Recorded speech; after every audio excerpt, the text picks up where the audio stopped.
안녕하세요. 과학의 힘 에너지 청혜쌤입니다. 자, 우리 친구들과 선생님은요.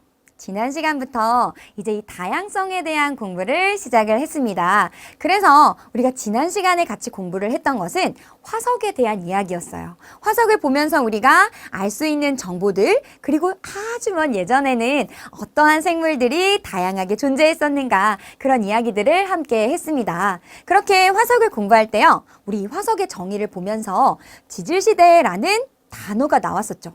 근데 우리 친구들이요, 선생님 지질시대가 뭔가요? 라는 질문에 우리 지질시대 다음 시간에 공부할 거예요. 선생님 이렇게 안내를 했거든요. 자, 그러면 오늘은요, 이 지질시대가 도대체 무엇인가 천천히 한번 공부를 해보도록 하겠습니다. 자, 그럼 우리 친구들이 먼저 학습할 해시태그 확인을 해봐야겠죠. 해시태그 첫 번째는요, 이 지질시대에 대해서 한번 공부를 해보도록 할 거고요. 두 번째는 대멸종이라는 사건에 대해서 공부를 해보려고 합니다. 도대체 이 대멸종이라는 것은 무엇이고, 이 지질시대에서 대멸종이 가지고 있는 의미는 또 무엇일까? 우리는 이 대멸종과 지질시대에 대해서 공부를 시작해 보도록 하겠습니다. 자, 그럼 공부 시작하기에 앞서서요, 우리 친구들의 공스타그램에 업로드될 오늘의 사진 먼저 확인을 해봐야겠죠? POTD로 확인해 보도록 하겠습니다.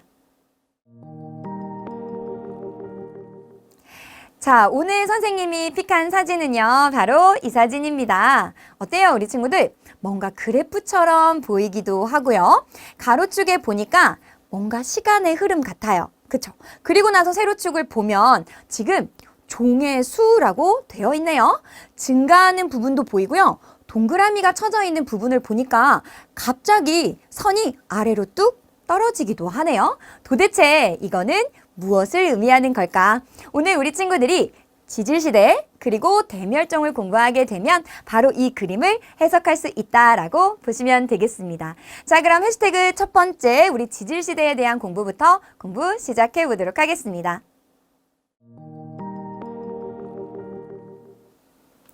자, 그러면 우리 친구들 지난 시간에 우리가 화석에 대해서 공부를 했어요. 그러면서 화석이라는 것이 정의될 때 지질시대에서 이렇게 시작했거든요. 그때 우리 친구들이 선생님 지질시대가 뭐예요? 이렇게 질문했다고요. 그때 선생님이 이 지질시대 우리 다음 시간에 공부할 거예요. 그냥 지금은 지구가 탄생한 이후부터 지금까지의 시간 이렇게만 기억합시다 라고 하고 넘어갔어요. 자, 그러면 오늘은 친구들과 선생님이요, 이 지질시대에 대해서 아주 자세히 공부하는 시간이다 라고 이해를 해주시면 되겠습니다. 자, 그러면 이 지질시대가 도대체 무엇인가? 어떠한 시간을 이야기하는 건가? 선생님이 정확한 정의로부터 한번 시작을 해보도록 할게요. 봤더니 지질시대라는 거는요, 지구가 탄생한 약 46억 년 전부터 현재까지의 시간이래요. 그러면 지금부터 과거 여기가요 46억 년 전이라는 거예요. 이때부터 지금까지의 시간을 전체 다 우리 지질시대입니다. 이렇게 이해하시면 되는 거죠. 그런데 우리가 46억 년 전부터 지금까지의 시간을 그냥 하나의 흐름으로 공부하는 게 아니고요. 어떤 기준을 가지고 4개의 시대로 나눠서 각각의 시대의 환경은 어땠는지, 그리고 그 환경에서 어떤 생물들이 살 수 있었고 그것이 지금 어떠한 화석으로 발견되는지를 조금 구분해서 공부를 해보려고 합니다. 자, 그러면 뭔가를 구분한대요. 선생님 항상 우리 직권에서도 또 수권에서도 기권에서도 이런 층상구조 혹은 이런 구분들을 공부할 때 기준이 항상 중요합니다. 우리 이 얘기를 했거든요. 자, 그러면 우리 긴 시간 아주 옛날부터 지금까지를요 4개의 시대로 나눠보려고 하는 거니까 역시나 기준이 중요해요. 도대체 얘네 뭘 기준으로 이렇게 시대를 구분할 수 있나요? 우리 친구들은요 기준을 먼저 기억할 수 있어야 돼요. 기준이 무엇인가 같이 한번 볼게요. 생물계의 급격한 변화. 얘네들 뭔가 환경의 변화가 있을 수도 있고 거기에 서식지의 변화 아니면 기후의 변화, 다양한 변화들이 있을 수 있대요. 그 변화가 나타났을 때 그것을 기준으로 이 시대를 구분할 수 있구나. 이렇게 우리 친구들 보시면 되겠고, 혹은 대규모 지각 변동이 또 이유가 될 수 있대요. 이런 것들을 기준으로 우리가 지금으로부터 약 46억 년 전부터 현재까지를 총 4개의 시대로 구분할 거다라고 보시면 되겠습니다. 근데 우리 친구들 지금으로부터 약 46억 년 전이에요. 감이 오나요? 감이 오지 않아요. 너무 옛날이거든요. 그래서 이거를요, 우리 시계를 보면 한 바퀴가 있죠. 그거 12시간이에요. 선생님이 지금부터 12시간을 비유적으로 표현하면서 4개의 시대를 한번 보려고 합니다. 자, 먼저 지금부터 약 46억 년 전이에요. 그때부터 5억 4천만 년 전까지를 우리가 선캄브리아대다 이렇게 이야기를 할 겁니다. 굉장히 긴 시간이고요. 12시간을 선생님 비유적으로 얘기한다고 했잖아요. 12시간에 비유적으로 해보면 10시간 35분에 해당하는 시간이에요. 그러니까 거의 대부분이 선캄브리아대였구나 이렇게 이해할 수 있는 거예요.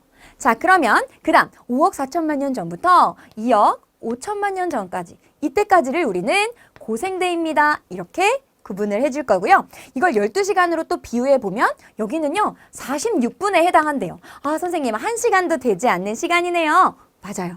자, 그리고 나서 2억 5천만 년 전부터 우리 0.6이라고 표현할게요. 6,600만 년 전까지를 우리는 중생대입니다. 이렇게 구분해주면 되겠고요.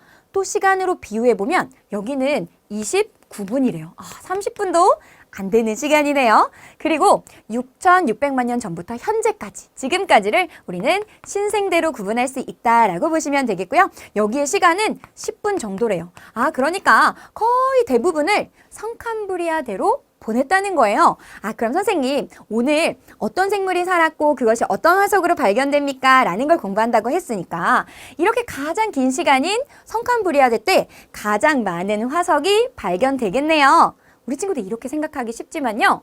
이 선캄브리아대 때는요. 일단 생물의 종의 수가 많지도 않았을 뿐더러 그 생물들이요. 단단한 부분을 가지고 있지 못하던 때예요. 우리 지난 시간에 화석 공부할 때 생물이 화석으로 잘 발견되기 좋은 조건은 단단한 부분이 있어야 합니다. 이거 공부했잖아요.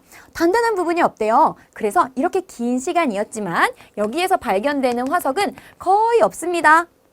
라고 기억하시면 되고요. 우리가 오늘 집중해서 공부할 것은 고생대, 중생대, 신생대를 거치게 되면서 발견되는 화석을 우리가 집중해서 공부하게 될 거다라고 이해를 해주시면 되겠습니다. 자, 그러면 우리 친구들 지금부터 선생님이랑 첫 번째 선캄브리아대, 그리고 두 번째 고생대, 세 번째 중생대, 네 번째 신생대를 쭉 순서대로 각각의 환경이 어땠는지, 그러한 환경에서 이러한 생물들이 나타났고 지금은 그런 화석들이 발견됩니다. 라는 흐름으로 같이 이해를 해주면 되겠습니다. 자, 그럼 우리 첫 번째 이제 약 46억 년 전부터요. 5억 4천만 년 전까지의 시기다라고 우리가 이야기했던 첫 번째 바로 선캄브리아대라는 그 시대를 같이 한번 공부해 보도록 할게요. 자, 이 선캄브리아대는요. 지구가 탄생한 약 46억 년 전부터요. 5억 4천만 년 전까지의 시간을 이야기합니다. 자, 이때는 근데 어떤 상황이었냐면 아직 지구의 그 대기에 오존층이 형성이 되기 전이에요. 근데 오존층이 어떤 역할을 하냐면 지구로 오는 자외선을 차단하는 역할을 하는데 오존층이 만들어지기 전이래요? 그러면 자외선 차단할 수 있어요? 없어요? 없어요. 그러다 보니까 생물이 육상에서는 생활을 할 수 없던 시기였다. 이렇게 이해하시는 것이 중요합니다. 그래서 보시면 환경에 육지 환경을 보니까 오존층의 형성이 안 되어 있을 시기래요. 그 말은 강한 자외선이 지표에 모두 도달하고 있을 때고 그 때문에 이 육지에서는요 생물이 존재할 수 없었습니다 라고 보시는 거죠. 그럼 선생님 선캄브리아대 때는 생물이 없었나요? 그건 아니에요. 대부분의 생물들이요 바다에 존재하고 있었고 이 선캄브리아대 우리 앞에서 봤잖아요. 굉장히 긴 시간이었거든요. 그러다 보니까 바다에서 단세포가 출현하고 다세포 생물까지 굉장히 긴 시간 동안 나타났었다라고 보시면 되겠습니다. 자, 그러면 이러한 시기에 거의 대부분의 생물들 모두 다 바다에 존재하고 있었겠죠. 어떤 화석이 발견되는지 같이 한번 볼게요. 화석이 거의 발견되지 않지만 몇몇 화석들을 보면 스트로마톨라이트라는 화석이 발견됩니다. 이 화석은요. 남세균이에요. 남세균이라는 게 뭐냐면 광합성을 하는 미생물이다라고 보시면 되는데요. 이렇게 스트로마톨라이트라는 것이 선캄브리아대 때 발견이 되는 화석이다라고 보시면 되겠고요. 그 옆에 보면 에디아카라 동물군이라고 해서 얘는 호주에서 발견되는 화석인데요. 이 덩치를 보면 다세포 생물로 물론 단단한 부분 척추는 없었지만 요런 화석들이 성캄브리아대 때 같이 발견이 되었다라고 우리 친구들 이해를 해주면 되겠습니다. 자, 이렇게 화석이 거의 발견되지 않았던 성캄브리아대 굉장히 긴 시간이었죠? 그 시간을 넘어서 이제 고생대로 같이 한번 가보도록 할게요. 자, 고생대는요, 약 5억 4천만 년 전부터 2억 5천만 년 전까지의 시간이다라고 우리 친구들 보시면 되는데요. 이제부터 드디어 성캄브리아대 때는요, 뭐가 없었어요? 오존층이 없었죠. 그래서 육지에서 생물들이 살아갈 수 없었던 시기였다면 드디어 뭐가 형성이 되었냐면 오존층이 형성된 시기다 이렇게 이해를 하셔야 돼요. 자, 오존층이 형성됐대요. 그 말은 뭐예요? 자외선을 차단하게 되었고요. 드디어 생물들이 육상으로 진출할 수가 있게 되는 거예요. 따라서 여기서 굉장히 많은 생물들이요, 기하급수적으로 늘어나게 됩니다. 육상이라는 새로운 서식지, 새로운 생태계가 만들어진 거예요. 그러니까 생물의 수도 급격하게 늘어났고요. 지금부터 우리 친구들 보게 되는 화석도 굉장히 많이 늘어나는 이유가 생물의 종 자체가 많이 만들어졌구나. 이렇게 이해를 해주시면 되는 거예요. 자, 그래서 육지를 보시면 오존층이 형성되어서 자외선을 차단하게 되었고 드디어 식물이 육지에서 살기 시작했다라고 보시는 거예요. 자, 대기 중에 산소가 증가하게 됐고 기후는 온난했어요. 근데 빙하기를 중기와 말기에 겪게 된다라는 것도 친구들 같이 기억을 해주면 되겠습니다. 자, 그러면 이렇게 오존층이 형성돼서 자외선을 차단하고 드디어 육상으로 생물들이 진출하게 되는 이 고생대 때 어떠한 화석들이 발견되는지 같이 한번 보도록 할게요. 자, 먼저 우리 고생대 때는요, 고생대부터는 굉장히 많은 생물들이 나타난다고 했죠. 그래서 우리가 초기, 중기, 말기로 이 고생대의 화석을 조금 기억을 해줘야 됩니다. 먼저 우리 친구들이 어떠한 화석들이 발견되는지를 하나하나 좀 살펴보도록 할게요. 고생대의 먼저 초기예요. 우리 지난 시간에 표준화석 공부했어요. 자, 우리 친구들 복습을 했는지 선생님 한번 질문할게요. 표준화석이라는 건 대표가 된다. 우리 이런 얘기 했잖아요. 자, 그러면 고생대를 대표하는 화석 뭐예요? 우리 친구들 바로 생각이 나야 되는데 맞아요. 삼엽충이었거든요. 그 삼엽충 지금 여기 나오네요. 고생대 보니까 초기에 삼엽충, 완종류라는 걸 우리 친구들 조개류라고 생각을 해주시면 돼요. 필석이라는 건 마치 이런 암석 같은데 이런 돌덩어리에 뭔가 필기를 해놓은 듯한 그런 화석입니다 라고 해서 이름이 필석이라고 붙여진 거예요. 얘네들 삼엽충, 완종류, 필석은 고생대 초기에 발견되는 바로 화석. 이때 초기에 이런 생물들이 살았구나 라는 걸 통해서 우리 화석을 통해서 알 수 있다. 이렇게 보시면 되고요. 이제 중기로 넘어가게 되면 우리 대기에 오존층이 형성이 됐다 그랬어요. 그래서 드디어 식물들이 육상으로 진출할 수 있게 됐다고 했거든요.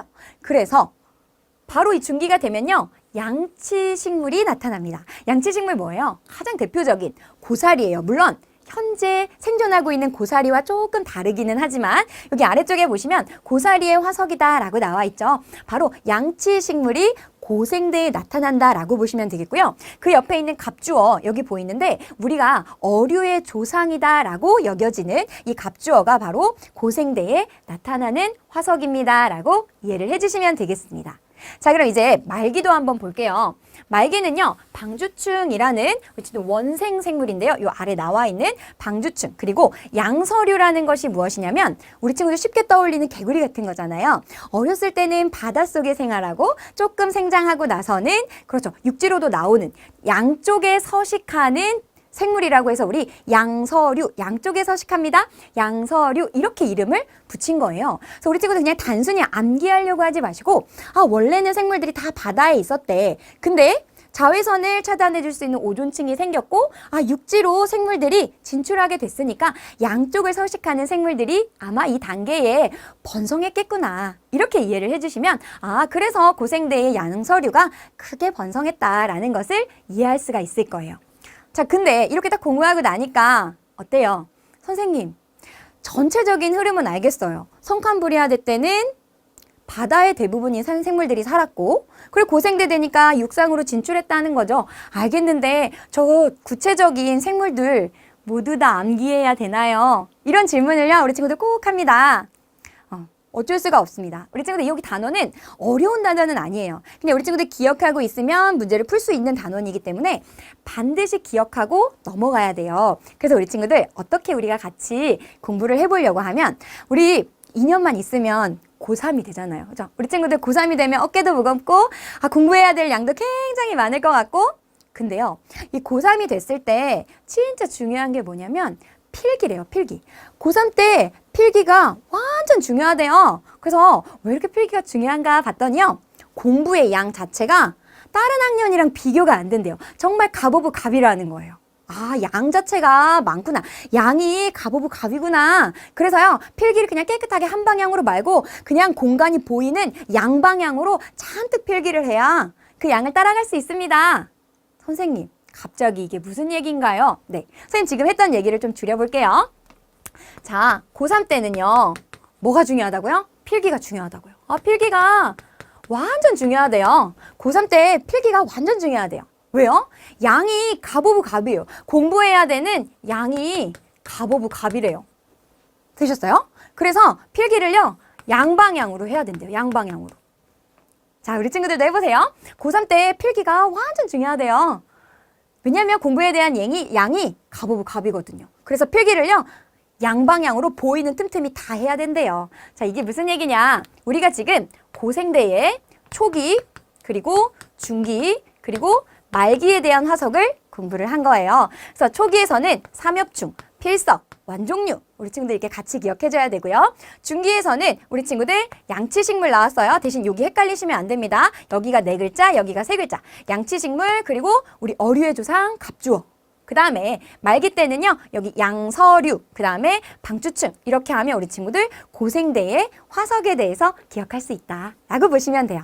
다시 해봐요. 고3 때는 필기가 완전 중요하대요. 왜요? 공부의 양이 갑오브 갑이래요. 너무 많아요. 그래서 필기를 양방향으로 해야 됩니다. 라는 거 잘 기억을 하시고요. 각각의 화석, 우리 친구들 어떤 시기에 어떤 화석이 발견되는지 잘 기억을 해주면 되겠습니다. 자, 이렇게 하면 우리 고생대를 넘어서 이제 중생대로 같이 한번 가보도록 할게요. 자, 중생대는요, 약 2억 5천만 년 전부터 약 6,600만 년 전까지의 시기를 우리는 중생대 이렇게 불러요. 자, 그러면 이런 중생대에 일단 먼저 환경이 어땠느냐 봤더니요, 여기는 전기 때는요, 건조하대요. 그리고 중기 이후를 보니까 온난하고 습윤하대요. 앞에서는 고생대에 중기와 말기에 빙하기 있습니다. 이런 얘기 했거든요. 그래서 우리 친구들이요, 정말 중요하게 기억해야 되는 건 이 중생대 때 빙하기라는 것은 존재하지 않았다라는 거, 대체로 온난한 기후였다라는 거 잘 기억을 해주면 되겠습니다. 자, 그러면 이렇게 대체로 온난했던 이 중생대에 어떠한 생물이 살았는가? 자, 그럼 또 똑같아요. 선생님이 분명히 이 중생대 하면 표준화석 기억해야 됩니다. 이 얘기 했거든요. 우리 친구들 지난 시간에 표준화석, 중생대 뭐가 기억나요? 우리 왜 에베레스트 산도 보고 이거 지층이 융기했구나 막 이런 얘기 했잖아요. 그렇죠. 암모나이트. 이 암모나이트가 중생대 바다에서 생식하던 생물입니다. 우리 이렇게 공부했어요. 자, 그러면 생물 볼게요. 그러니까 바로 나오죠. 중생대 바다에서는 암모나이트가 있었어요. 요거 반드시 보셔야 됩니다. 암모나이트 2종류라고 해서 우리 친구들이 흔히 알고 있는 2종류라는 게 뭐냐면 머리와 발만 있는 거예요. 흔히 떠올리는 오징어 같은 것들이 2종류거든요. 이렇게 암모나이트 중생대에 바다에 살던 생물이다라는 거 꼭 기억을 해주면 되겠습니다. 자, 그러면 육지에는 어떤 생물들이 살고 있었느냐라고 보면 우리 친구들이요, 중생대는 정말 잘 기억해요. 왜냐면 우리 친구들이 어렸을 때부터 듣던 바로 그 공룡이 바로 중생대에 살던 생물이거든요. 그래서 우리가 중생대를요, 파충류의 시대, 공룡의 시대입니다. 이렇게 이야기도 해요. 그리고 나서 이제 식물을 보면 거시 식물, 우리 고생대에서는 어떤 식물이었어요? 양치식물. 양치식물이라는 거 고사리였잖아요. 그래서 거기서 굉장히 습한 육지 환경에서 살다가 이제 점차 진화를 하는 거예요. 씨방이 밖에 있는 바로 거시식물이 바로 중생대에는 나타나게 됩니다. 라고 보시면 되겠고요. 이런 거시식물의 소나무, 은행나무, 소철. 물론 이 나무들이 그때부터 똑같은 형태로 살았다는 건 아니지만 이런 거시식물들이 번성한 시대가 중생대입니다 라고 우리 친구들은 기억을 해주면 되겠습니다. 그래서 우리 친구들 여기 밑에도 보시면 암모나이트 그리고 소철류, 공룡 발자국, 우리 친구들 공룡 떠올리면 즉 파충류의 시대다 라고 하면 바로 중생대를 고를 수 있으면 좋겠습니다. 자, 이제 그러면 이 중생대를 지나서 우리 마지막 신생대로 한번 가보도록 할게요. 신생대는요, 약 6,600만 년 전부터 지금까지, 현재까지의 시간을 우리는 신생대다라고 기억을 해주시면 돼요. 그럼 여기는 또 환경이 어땠는가 봤더니요, 초기에는 온난했대요. 고생대의 그 기후를 받아서 초기에는 온난했는데 후기로 갈수록 빙하기와 간빙기를 반복했대요. 그래서 우리 친구들이 이 신생대에서는 4번의 빙하기가 있었습니다 라는 거 같이 꼭 기억을 해주면 되겠습니다. 자, 그러면 이러한 환경에 어떠한 생물들이 살았을까? 그럼 또 질문하는 거예요, 선생님이. 왜냐면 우리 지난 시간에 표준화석 정말 중요한 거 3개 공부했거든요. 고생대, 삼엽충, 중생대, 암모나이트, 신생대에 뭐였어요? 그렇죠. 화폐석이었다고요. 화폐석. 그래서 선생님이 이거 마치 화폐의 모양이에요. 동전의 모양이에요. 우리 화석을 보면서 같이 공부했었잖아요. 자, 보시면 바다에서는 화폐석이 존재했었고 그리고 육지에 보니까 우리 중생대에서는 파충류의 시대라고 했잖아요. 공룡이 한 번에 멸종하게 되면서 그 다음에 살아남은 것은 조류 그리고 더 번성했던 것은 우리 드디어 이제 포유류의 시대가 왔다라고 이해를 해주시면 되겠습니다. 자, 그리고 인류의 직계 조상이 출현하게 되는데요. 그래서 우리 친구들 인류의 조상이라고 한다면 바로 신생대를 떠올려 줄 수 있어야겠죠. 그래서 이거 우리 친구들 어떻게 기억하면 좋냐면 우리 신인류, 신생대는요 인류예요. 신인류, 우리 현재를 살아갈 때 필요한 게 뭐예요? 물론 꼭 돈만 필요한 건 아니지만 화폐가 필요하잖아요. 그래서 우리 친구들 신인류는요 화폐가 필요합니다. 같이 묶어서 기억을 해주면 되겠습니다. 자, 그리고 식물은요, 이제 우리 아까 중생대에는 겉씨 식물이 번성했었죠. 이게 더 진화된 형태로 속씨 식물이 번성하게 되는 그 시기가 바로 신생대가 됩니다. 라고 이해해 주시면 되겠습니다. 그래서 보시면 화폐석에 지금 화석, 그리고 속씨 식물, 메머드는 포유류가 되겠죠. 그래서 이런 화석들이 나오면 신생대구나 이렇게 이해해 주면 되겠습니다.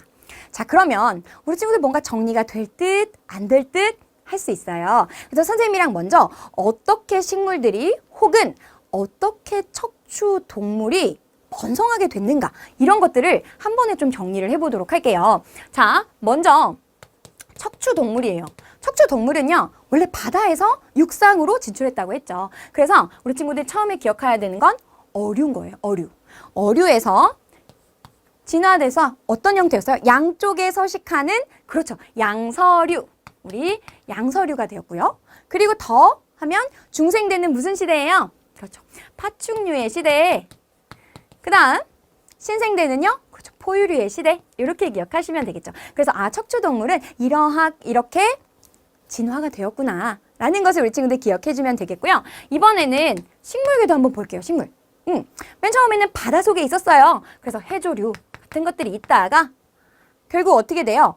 얘네가 고생대의 양치식물, 우리 고사리로 봤던 거잖아요. 그래서 양치식물, 그리고 나면 중생대에는 시방이 겉에 있는, 그쵸, 겉씨식물이었고, 그 다음에 신생대에서는 얘가 속씨식물로 진화를 했습니다. 이런 전체적인 먼저 큰 흐름을 보시고 각각의 구체적인 화석이 어떻게 발견되는지를 천천히 우리 친구들 이해를 해주면 되겠습니다. 그래서 어떻게 하면 우리 친구들이 이거 잘 암기할 수 있을까 선생님 고민을 했거든요. 선생님 반에서 반장 선거를 한 적이 있습니다. 회장 선거라고 하죠, 요즘. 그래서 선생님 물어봤어요. 어떤 친구가 우리 회장하고 싶어? 하니까 두 친구가 손을 들더라고요. 한 친구의 이름이요, 땡땡이었습니다. 그리고 한 친구의 이름은요, 해 땡땡이었어요. 그래서 두 친구한테 물어봤죠. 그러면 너희 혹시 소견 발표 준비할 수 있니? 이러니까 두 친구가 자기들이 회장이 되면 뭘 할 수 있는지 소견 발표를 준비하겠대요. 그래서 좋아, 그러면 준비해와 라고 하고 당일이 됐습니다. 그래서 막 선생님이 준비하고 있는데 두 친구의 대화를 선생님이 엿들었어요. 그랬더니 땡땡, 해땡땡, 선생님이 해땡땡 이상하니까 그냥 해양이라고 부를게요. 이 해양이 어양한테요 물어봤어요. 너 소견 발표 준비했어? 그랬더니요, 어양이요, 나 준비 하나도 못했어 이렇게 얘기하는 거예요. 그러니까 해양이 다행이다, 나도 준비 못했는데 우리 그냥 가서 진심으로 얘기하자 이렇게 얘기했거든요. 근데 정작 소견 발표를 시작했는데요. 어양이 우리 친구들 발표할 때 흔히 사용하는 왜 컴퓨터 프로그램 있잖아요. 선생님 그 줄임말로 하면 이렇게 표현했어요. 파포. 어양이 파포를 준비한 거예요. 그러니까 혜양이 너무 당황했겠죠. 아니 준비 안 했다고 하더니 파포를 준비했어. 그래서 혜양이 어양을 보면서 무슨 생각을 했냐면 아 너는 참 겉과 속이 다른 아이구나 이렇게 생각했대요. 자 무슨 얘기냐. 어양이 뭘 준비했어요? 파포를 준비했다고요. 그러니까 혜양이 속으로 생각했어요. 아 너는 겉과 속이 다르구나. 우리 친구들 이 스토리를 잘 기억을 하셔서 아 첩추동물은 어양이 파포를 준비했어. 근데 그냥 앞글자만 따지 마시고 전체적인 흐름이에요. 바다에 살다가 다시 육지로 나오는데 점점 어떤 형태로 진화되었는가 한번 정리를 해주시고 그 다음에 식물계도요. 혜양이 생각한 거예요. 아 너는 겉과 속이 다르구나. 해조류였다가 바로 여기 양치식물 그리고 거시식물 속시식물로 진화하는 형태를 가지게 됩니다. 라고 우리 친구들 잘 기억을 해주면 되겠습니다. 자 우리 친구들 어쨌든 이 지질시대에 대해서 어떠한 환경에 따라 그에 맞는 생물들이 살았고 현재는 어떤 화석들이 발견되고 있는지를 잘 정리를 해주면 되겠습니다. 자 그럼 선생님이랑 같이 문제 풀면서 내용 정리 한번 같이 해보도록 할게요. 자, 첫 번째 문제입니다. 지질시대의 환경과 생물에 대한 설명으로 옳은 것은 동그라미고요. 옳지 않은 것은 X로 표시하시오. 이렇게 되어 있습니다. 자, 성캄브리아 시대에 육지의 생물이 살고 있었다? 성캄브리아 때는요. 그렇죠. 자외선이요. 들어왔어요. 왜? 오존층이 형성되지 않았거든요. 그래서 육지에는 생물이 살 수 없었습니다. 우리 이 얘기 했잖아요. 근데 지금 육지에 생물이 살고 있다? 아예 안 되겠죠. 그래서 X로 골라주면 되겠고요. 고생대 중기와 말기에는 우리 빙하기 있습니다. 앞에서 환경 공부하면서 정리했던 얘기예요. 빙하기는 어디에만 없었어요? 그렇죠. 중생대에만 없었다고요. 그래서 중기와 말기에 추운 시기 빙하기 있었습니다. 동그라미로 골라주면 되겠죠. 중생대는 기후가 온단 수변했으면 여기 중요한 얘기 나오네요. 빙하기가 없었대요. 이거 우리가 정리한 거랑 일치하네요. 동그라미로 골라주면 되겠고요. 신생대 말기에는 추워져 빙하기와 간빙기가 반복되었대요. 신생대에는 4번의 빙하기가 있었습니다. 이거 우리 같이 봤던 거잖아요. 그래서 우리 4번도 동그라미로 골라주면 되겠습니다.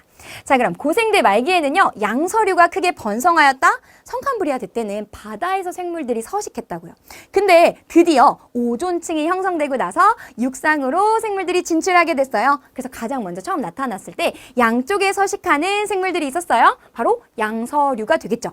그래서 우리 친구들 고생대 말기에 양서류가 크게 번성했습니다. 맞는 이야기로 골라주면 되겠습니다. 자, 중생대 하면 뭐 떠올라야 돼요? 그렇죠. 파충류의 시대. 바로 공룡이 번성했습니다. 우리 친구들 동그라미로 골라주면 되겠습니다. 암모나이트. 우리 암모나이트 딱 하면 표준화석이잖아요. 머릿속에 뭐 떠올라야 돼요? 아, 선생님 그거 중생대 바다예요. 무조건 바로 떠올라야 돼요.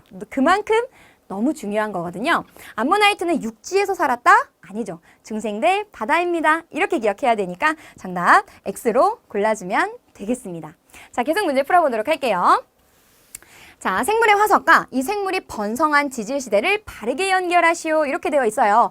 이런 문제가 정말 많이 나오고요. 우리 친구들이 딱 읽자마자 시대가 떠올라야 돼요. 왜냐? 여기 화폐석, 암모나이트, 삼엽충, 지난 시간에도 공부했던 정말 대표적인 표준화석이거든요. 그래서 얘네 읽어요. 화폐? 선생님이 신인류에게는 화폐가 필요합니다. 어디예요? 신생대잖아요. 아, 그럼 화폐석은 신생대와 연결해주면 되겠고 암모나이트는 어디예요? 우리 조금 아까도 정리했죠. 중생대 바다입니다. 이렇게 얘기했으니까 중생대와 연결. 삼엽충은 고3은 필기가 완전 중요해요. 우리 이거 했잖아요. 그러면 삼엽충은 고생대예요. 이렇게 연결해주면 되겠습니다. 되셨죠? 자, 우리 그 다음 문제 볼게요. 동물의 화석과 이 동물이 번성한 지질시대에 함께 번성한 식물의 종류를 바르게 연결하시오. 이렇게 되어 있네요. 자, 그러면 우리 어양이 뭘 만들었어요? 파포를 만들었어요. 그래서 태양이 어떤 생각을 했어요? 아, 너는 정말 겉과 속이 다르구나. 이 생각을 했다고요. 그래서 우리 친구도 여기를 이렇게 연결해주면 되겠죠. 이렇게. 파충류의 시대에 바로 거시식물이 번성했고 그 다음 포유류의 시대에 속시식물이 번성했다고요. 자, 그러면 메머드 뭐예요? 포유류잖아요. 포유류. 포유류는 지금 속시식물이랑 연결이 되어야 하니까 그 친구들 이렇게 연결해주면 되겠죠. 그 다음에 방주충 뭐였죠? 고3 때는 필기가 완전 중요해요. 왜냐하면 양이 갑오브 갑이거든요. 맨 마지막에 뭐였어요? 필기를 양방향으로 해야 돼요. 할 때 양방향 할 때 방이 방추충이었거든요. 그럼 우리 고생대잖아요. 고생대는 어디예요? 그렇죠. 양치식물입니다. 이렇게 연결이 돼야 하니까요. 양치식물입니다. 이렇게 연결해 주시면 되겠고, 공룡은 우리 친구 잘 알고 있죠. 바로 중생대니까 중생대는 파충류의 시대 거시식물과 연결을 해주면 되겠습니다. 되셨죠? 그래서 우리 친구들이 각 시대에 따라서 어떤 생물들이 번성했는가 반드시 암기를 하셔야 돼요. 알고 있다라고 전제하고 나오는 문제들이 거의 대부분이고요. 혹시 암기만 하면 이거를 꼬아서 내는 문제는 거의 없어요. 그러니까 우리 친구들이 기억만 잘하고 있다면 점수를 챙겨갈 수 있는 좋은 단원이다 라고 이해하시면 되겠습니다. 자, 그럼 우리 한 문제만 더 보도록 할게요. 지구가 형성된 약 46억 년 전부터 지금까지를 뭐라고 하는 거예요? 우리 지금 첫 번째 가장 큰 주제가 되겠죠. 바로 그게 지질시대입니다 라고 우리 친구들 이해하시면 되겠고요. 자, 무엇은 지구 탄생 이후부터 약 5억 4천만 년 전까지 가장 긴 시간이었어요. 그렇죠, 우리 친구들. 성칸브리아대입니다 라고 정리해 주시면 되겠죠. 자, 성칸브리아 시대 초기에는요, 오존층이 형성이 안 됐어요. 그래서 태양의 강한 뭐가 지표면에 도달했어요? 그렇죠. 자외선이 표면에 도달했기 때문에 육상에는 생물이 존재할 수 없었고, 대부분의 생물들은 어디에 살고 있었어요? 바다에 살고 있었습니다. 즉, 바다에서 단세포 생물이 출현하게 되었습니다 라고 이해하시면 되겠습니다. 자, 고생대에는요, 대기에 드디어 뭐가 형성됐어요? 그렇죠. 이때부터 이제 오존층이 형성되면서 자외선이 어느 정도 차단되어 육지에 바로 식물이 살기 시작했다. 육상에서도 이제 생물들이 진출하게 되었습니다 라는 것으로 같이 이해하시면 되겠습니다. 자, 중생대에 어디에서는요, 암모나이트가 번성했대요. 그럼 암모나이트 선생님 중생대 바다예요. 이렇게 이해하실 수가 있어야 되니까 중생대 바다에서는 암모나이트가 번성했고요. 어디에서는 다양한 파충류가 중생대 전 기간 동안 번성했다 이렇게 되어 있어요. 자, 그럼 당연히 여기는 육지가 되겠네요. 되셨나요? 자, 이렇게 하면 우리 친구들 먼저 지질시대에 대해서 저희가 공부를 해봤고, 각각의 환경이 어땠는지, 그리고 여기서 발견되는 화석은 무엇인지 정리를 한번 해봤습니다. 자, 이제는 그럼 전체 이 시대들을 보면서 생물의 종의 수가 어떻게 달라지는지 대멸종에 대해서 공부해 보도록 하겠습니다. 자, 그러면 지금부터 선생님이랑 대멸종에 대한 이야기를 해보려고 하는데요. 그럼 도대체 선생님, 대멸종이라는 것이 무엇인가요? 네, 그러면 대멸종의 정확한 정의부터 한번 보도록 할게요. 대멸종이 봤더니 지질시대에서, 우리 오늘 지금 지질시대에 대해서 계속 공부하고 있잖아요. 그 지질시대에서 대규모로 일어난 5차례의 멸종을 우리는 대멸종입니다 이렇게 얘기하는 거예요. 그럼 우리 친구들 이런 질문이 들어야 돼요. 선생님, 멸종? 멸종이라는 거 왠지 이미지는 알 것 같은데요. 정확히 멸종을 어떻게 설명해야 되나요? 자, 그래서 선생님이랑요, 멸종부터 먼저 정리를 하고 가자고요. 자, 멸종이 뭔가 봤더니 지구 환경 변화에 뭔가 변화가 있다는 거예요. 근데 그 변화에 적응을 하지 못한 생물이요, 사라지는 것을 우리는 멸종이다라고 얘기하는 거예요. 그러니까 이 자연에, 이 지구에 살다가 이 지구의 환경에 변화가 생기겠죠. 물론 변화에 적응해요 잘 살 수 있는 생물들은 계속적으로 살아가겠지만, 그 변화에 적응하지 못해요, 그 변화에, 바뀐 변화에 생존할 수 없다면 그 생물의 종이 사라지는 것, 우리는 그것이 멸종이다라고 이야기를 하는데, 이 지질시대에 있었던 5차례의 대규모로 일어난 멸종을 우리는 대멸종이다라고 이해를 해주시면 되겠습니다. 근데 대멸종이라는 말을 들으면 어때요? 뭔가 끝인 것 같잖아요. 근데 여기 보니까요, 그것이 생물의 진화로 이어진대요. 도대체 이게 무슨 이야기인지 선생님이랑 차근차근히 이 5번의 멸종을 살펴보도록 할게요. 자, 먼저 우리가 어떤 시대를 좀 볼 거냐면, 먼저 성칸브리아대는 빼고 지금부터 고생대, 그리고 중생대, 신생대를 보면서 어떻게 생물의 수가, 즉 여기에 보면 종의 수 이렇게 되어 있어요. 종의 수가 어떻게 달라지는지를 한번 보자는 거예요. 자, 여기 5억 4천만 년 전 바로 고생대부터죠. 지금 생물의 수가요, 조금씩은 변화가 있지만 점차 증가하고 있어요. 그래서 그 위에 보니까 고3 때는 필기가 완전 중요해요. 우리 이거 했잖아요. 고3 때 필기가 완전 중요해요. 지금 그 생물들이 나와 있는 거예요. 초기를 얘기하는 거네요. 그리고 가다 보니까 우리 친구들 계속 생물의 수가 증가할 것만 같았는데 여기 갑자기 종의 수가 뚝 떨어지는 구간이 보이네요. 여기 1차 이렇게 되어 있는 거예요. 그래서 한번 봤더니요. 초기 삼엽충, 완종류 등 바다 생물 대부분이 사라지게 되었고요. 이후에 어류라는 것이 번성하게 되었습니다. 라고 되어 있는 거예요. 그래서 왜 우리 척추동물에 진화할 때 어류 이렇게 시작했다고요. 이렇게 고생대에 어류가 나타나게 되는구나. 그래서 우리 어류 생각해보면 뭐 있었어요? 갑주어 있었잖아요. 갑주어. 어류의 조상으로 보여지는 갑주어. 같이 생각해보면 고생대에 나타나는 변화였던 거예요. 그러면 1차 멸종이 지나고 나서 다시 또 생물의 수가 올라가요. 그러다가 다시 한번 종의 수가 뚝 떨어지는 구간, 거기 2차 이렇게 되어 있죠. 그러면 2차 대멸종에는 어떤 일이 있는가 봤더니 초기 어류 대부분이 멸종하게 되었고, 그러면서 양쪽을 서식할 수 있는 양서류가 번성하게 되었대요. 그러면 어류에서 양서류 쪽으로 진화가 일어났구나 라는 걸 알 수가 있는 거죠. 그리고 나서 계속적으로 증가했습니다.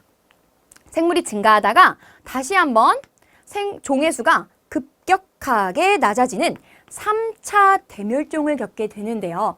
우리 친구들은요, 선생님이랑 5번의 대멸종을 공부할 거지만 5개를 다 기억할 필요는 없습니다. 딱 2개만 공부를 할 건데요. 바로 여기 나오는 3차 대멸종이에요. 조금만 자세히 한번 해보면 대륙이요, 지금처럼 멀리 떨어져 있다가 점차 가까워져서 바로 이 고생대 말에 대륙이 하나의 거대한 초대륙을 이루게 되거든요. 우리가 그걸 뭐라고 하냐면 판게아라고 합니다. 자, 그러면 대륙과 대륙 사이에 해양이 있었어요. 그거에 맞는 기후도 있었다가 대륙들이 모아져서 거대한 하나의 판게아를 만들게 되니까 당연히 환경에 엄청 큰 변화가 생겼겠죠. 그것 때문에 정말 바다 그리고 육지에 있던 70%의 생물들이요, 한꺼번에 대멸종이 일어나요. 우리가 지질시대상 가장 큰 멸종이다라고 기억되는 것이 지금 기록되고 있는 것이 지금 3차 대멸종이다라고 보시면 되겠고요. 이 3차 대멸종을 기준으로 고생대와 중생대를 구분할 수 있다라는 것도 같이 한번 보시면 되겠습니다. 자, 그래서 3차 대멸종을 보면요, 여기서 방주충 그리고 원시 양서류가 거의 멸종했대요. 그리고 나면 그런 변화에 적응해서 잘 살아갈 수 있었던 바로 파충류가 중생대부터 번성하게 되었다는 거죠. 어떤 생물들은 멸종했어요. 그러나 그 변화가 있고 나서 또 다른 생물들이 나타나서 번성하게 되었다. 즉 우리가 아까 대멸종이요, 새로운 종, 생물의 진화를 의미한대요 라는 것이 조금 느낌이 오는 것 같아요. 자, 그러면 우리 요 시기, 중생대의 시기를 한번 보도록 할게요. 계속 또 여기도 종의 수가 늘다가 다시 한번 툭 종의 수가 감소하는 4차 대멸종이 오게 됩니다. 거기에 보니까요, 초기 파충류들이 멸종하게 되는데 몸집이 거대했던 거대 파충류들이 그 이후부터 번성하게 돼서 지금 숫자가요, 종의 수가 엄청 높아지고 있는 것을 볼 수가 있죠. 자, 그리고 나니까 계속 높아지는 게 아니라 다시 한번 멸종이 와요. 그게 5차 대멸종인데 우리 친구들이 3차 대멸종과 5차 대멸종을 잘 기억을 해주셔야 돼요. 5차 대멸종에서는 어떤 일이 일어나냐? 공룡이 사라진 후에 드디어 포유류가 번성하게 되는 시기, 즉 중생대와 신생대를 구분하는 5차 대멸종을 기억을 해주시면 되겠습니다. 그래서 한번 정리해보면 양서류였다가 중생대에서 파충류의 시대, 그리고 신생대에 오면 포유류의 시대가 이렇게 완성이 되는 거죠. 되셨을까요? 자, 그래서 신생대가 시작되는 거. 그래서 신생대에 보면요, 종의 수가 가장 많은 시대다라는 것도 이 그래프를 통해서 우리 친구들 알 수가 있겠네요. 되셨나요? 그래서 우리 친구들 지금은 선생님이 척추 동물의 진화의 과정만 적었지만 우리 친구들은 식물의 진화 과정까지 이런 내용들을 보면서 하나하나 정리해주면 되겠습니다. 특별히 대멸종 같은 경우에는 여기 3차, 고생대와 중생대를 구분하는 3차 대멸종, 그리고 중생대와 신생대를 구분하는 이 5차 대멸종, 이 2개를요 포인트를 딱 잡아서 이렇게 대멸종이 일어났지만 그 이후에 또 다른 생물들이 나타나게 되면서 번성하게 되었다라는 것들도요, 우리 친구들 같이 꼭 정리를 해두면 되겠습니다. 되셨을까요? 자, 그러면 도대체 이 대멸종과 생태계는 어떠한 관련이 있냐는 거죠. 자, 우리가 지금 변화에 대한 얘기를 했어요. 그럼 도대체 어떤 변화가 있었길래 거기서 생존할 수 있었던 생물들은 살아남았고 어떤 생물들은 거기서 대멸종을 겪었는가. 한번 어떤 변화였는지를 먼저 보면 지질시대의 수륙 분포가 변했대요. 아까 선생님 얘기했죠. 대륙과 대륙 사이가 가까워졌다고요. 어디에서? 고생대 말에서. 그러다 보니까 거기에 살고 있던 대부분의 생물들이 멸종했습니다. 우리 이 얘기했잖아요. 또 해수면의 변화 혹은 대륙 이동에 따른 지진 혹은 화산 활동 이런 것들 때문에 또 생물들이 급격하게 멸종할 수 있대요.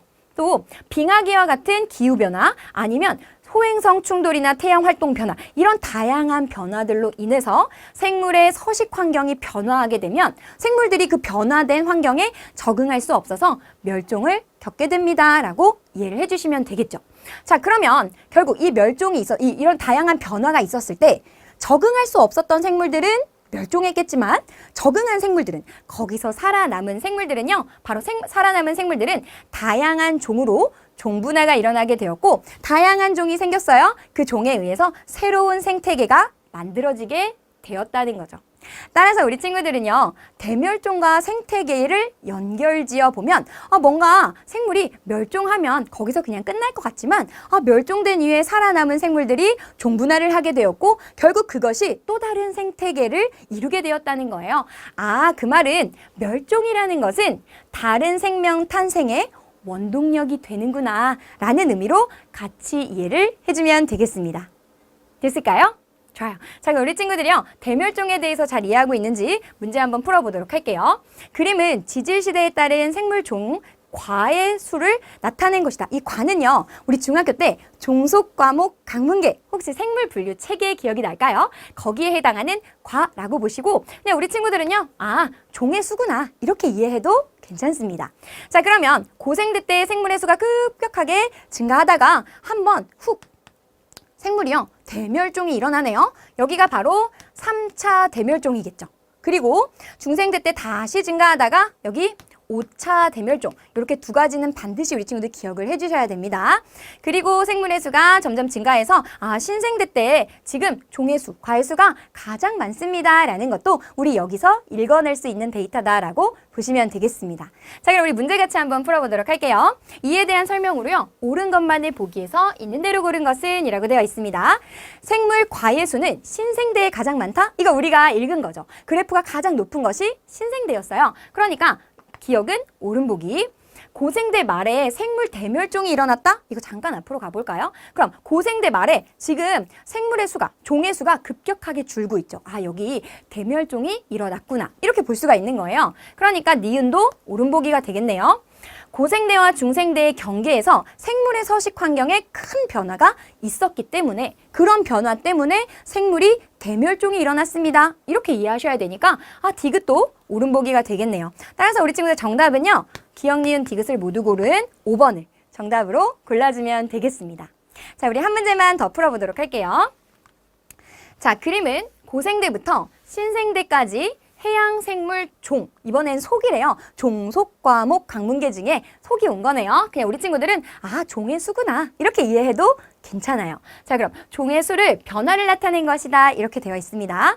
그리고 한번 보면 A, B, C라고 되어 있는데 생물의 수가 늘고 줄고 하다가 한번 엄청나게 숫자가 줄어들어요. 대멸종 몇 차? 그렇죠. 여기가 3차. 그러니까 여기는 고생대, 여기는 중생대가 되는 거겠죠.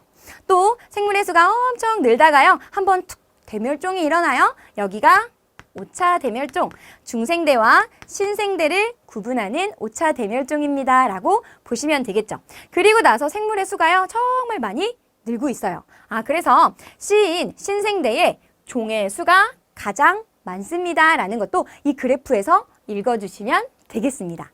되셨죠? 그래서 우리 친구들이 이런 대멸종의 그래프가 나오면 반드시 3차, 5차 확인해 주시고 각각의 시대가 맞는지 확인해 주시면 될 것 같아요. 자, 그럼 우리 문제 같이 한번 풀어보도록 할게요. 이에 대한 설명으로요. 옳은 것만을 보기에서 있는 대로 고른 것은 이라고 되어 있습니다. 자, 생물 속의 수가 가장 많은 지질시대는 어디였어요?